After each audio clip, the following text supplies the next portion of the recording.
I appreciate whatever I have. It's good to be grateful in life and appreciate whatever is available in life experiences, in lifetime, and in generations, whichever the situation, whatever it is that someone is going through, or a family is going through, or society, or community, or culture and heritage is going through, or economic times that come and go. And this is called Daily Dose of Wisdom. Daily Dose of Wisdom. I'll do one piece every day. Today is about A. Appreciate the good things. Appreciate the good things. Appreciate yourself. Appreciate your family. Appreciate your community. Appreciate whatever it is that is good in yourself, or in ourselves, or in myself, or in whatever aspects of society. Anyways, I'm just having soup. One of the reasons I'm talking about this is because for the past couple of months, I've been in Canada for about 25 years, almost 26 years. And my name is Simba. I'm from Kenya. I was born and raised in Kenya. And I came to Canada about 25 years ago, almost 26 years now. And Canada is a nice country, so many good opportunities, so many good people, so many good, wonderful, nice Canadians. And I live in Nova Scotia, so amazing people, Nova Scotians. See, they're called the finest Nova Scotians. And then also I live in Halifax City, which is called, they are called Haligonians. So Haligonians are very kind-hearted, romantic, amazing, wonderful people.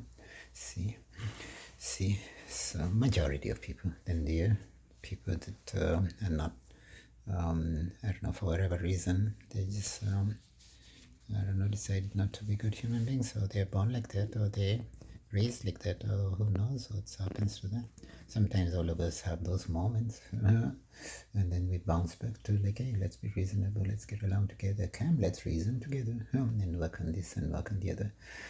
Or we disagree and we like get pissed off at each other, get mad, and then we be like, oh freak, that was not necessary, or like, oh shit, you messed up here, let's talk about this. Or even in a family there are issues like that, and like, oh, correct this and change that and improve this and the other. So that happens in society.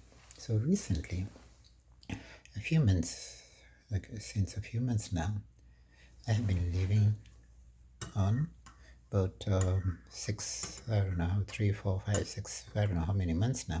I've been living on soup and water, and a little rice here, a little grain here. The reason is because it has not been safe for me to go outside. It has not been safe. Canada is a nice country. It's nice to most people. Well, all people really should be nice for all people. But then the things that are really nice are mainly for a certain group of people. See, anyone can access them somehow, or like work towards them and this and that. But it's designed for a certain group of people. See. But we are all just one human big family. It's like a parent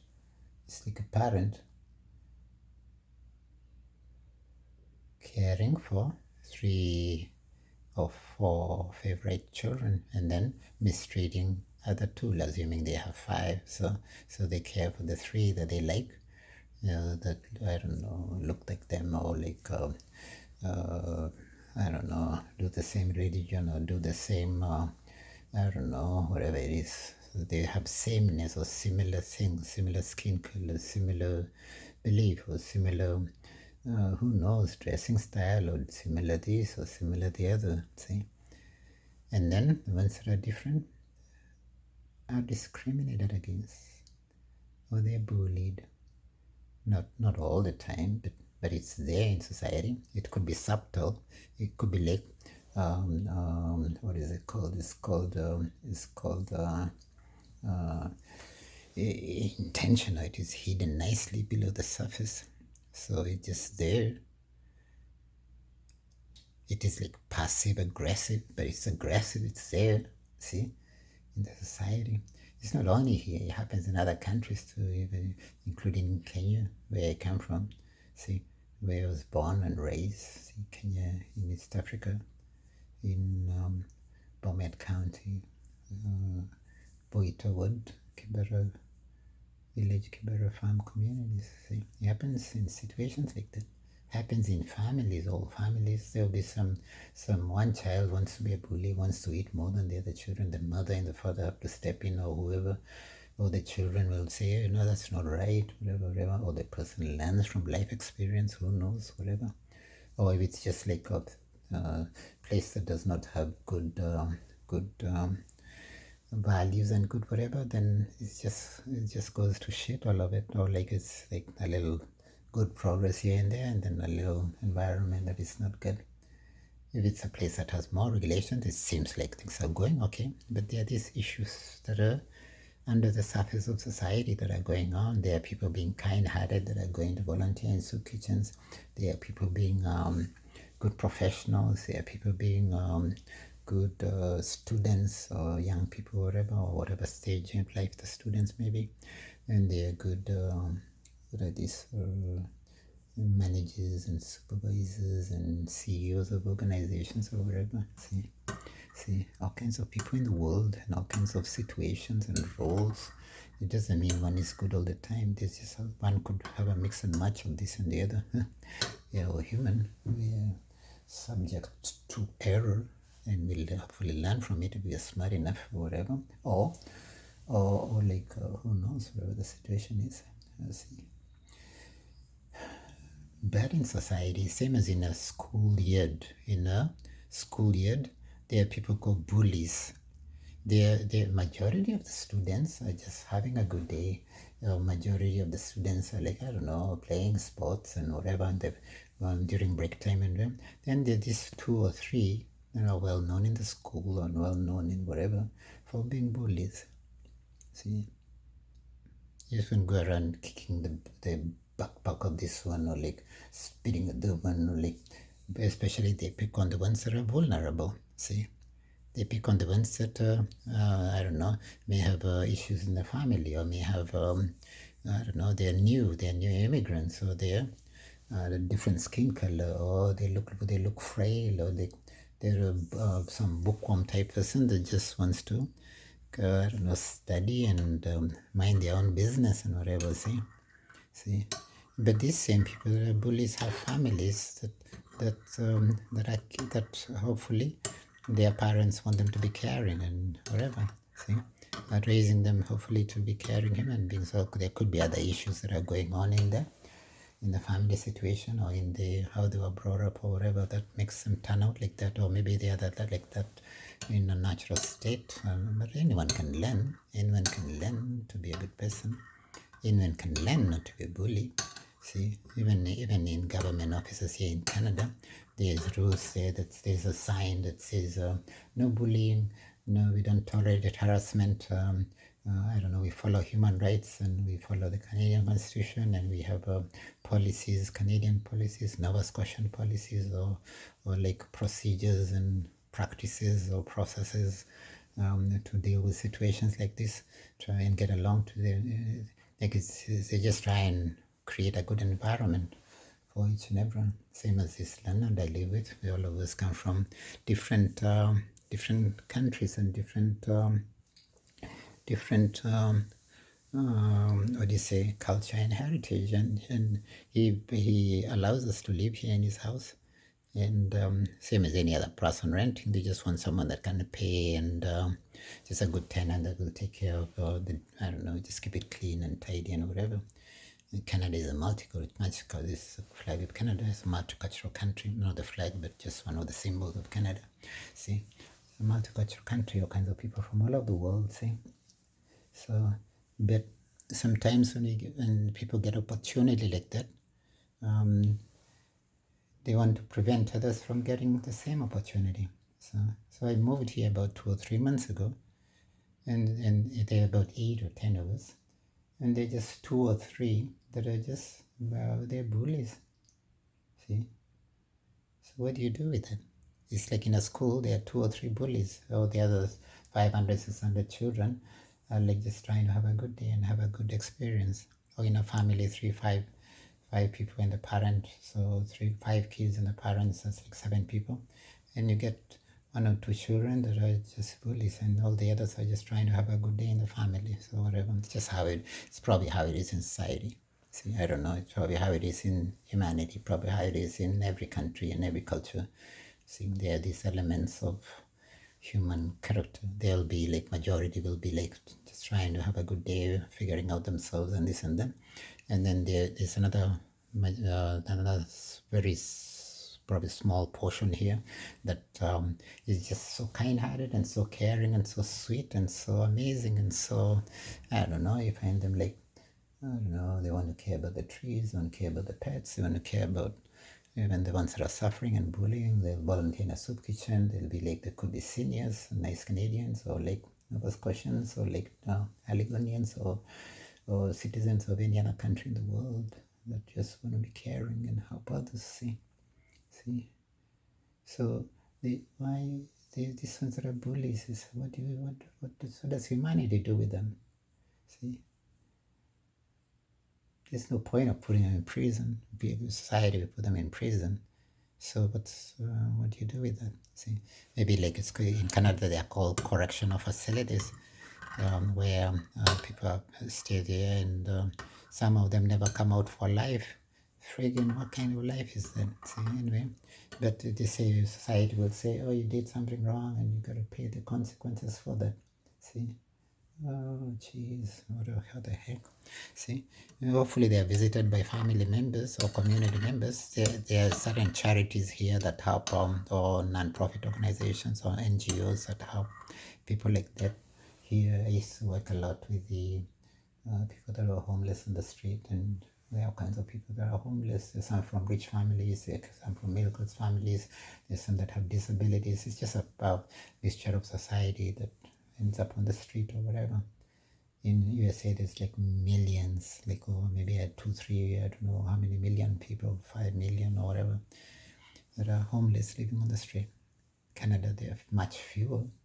So in Halifax, they're probably around, maybe they used to be like 500 or 700 out of a population of about 500 or 700,000. Now the population has gone up to around 1 million, and they're about maybe like 3, 4, 5,000 people that are homeless in different situations and whatever in society in Halifax, Nova Scotia province, Canada. But the good thing is in society, there are facilities and programs and soup kitchens that help, and volunteers that help, that try and mitigate or make these situations easier to deal with, or like give a pathway for someone to find a job, or to like find a place to live, or find the programs like Feed Nova Scotia provides food and provides whatever support. So there is support. So the government will provide a little help with rent for someone to get a place to live, and they can help them if they really need it, or if they are not able to function, or if they have disability, or if their whatever situation is. So it helps that, or it helps the ones that have a disability, like for example the ones with that may not be able to function or whatever. So they have these homes where they live, and also they have some kind of workplaces that they go to. They can do simple things like, I don't know, stand in the kitchen and pass you the spoons and whatever. It's just simple things like that. If they're able to coordinate or reason or like function at that level or whatever, who knows?